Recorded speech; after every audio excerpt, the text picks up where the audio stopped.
Today I'm gonna share with you how to create a simple double exposure with Photoshop. With a quick selection tool, selected, click on select subject. Once selected properly, click on the mask button right here. Click on the adjustment layer icon and then choose solid color. Choose white as the color and hit OK. Press it under the subject. Now select the subject layer and drag and drop the selection photo that you want to create double exposure with over the canvas. Adjust it according to your preferences. Hit enter or return. Now we want to change the background color to that of the brightest color in this image. So we are going to double click right here to change the background color and pick the brightest color of the new image. Hit OK. Come back to the landscape and change the blind mode from normal to screen. To limit, adjust to the subject. Hold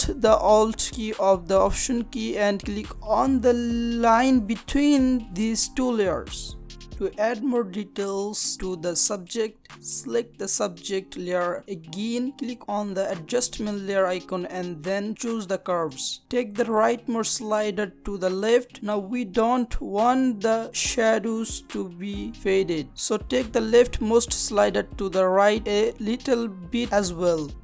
So that's how to quick create a super simple double exposure in Photoshop. Don't forget to subscribe and like for more tutorial.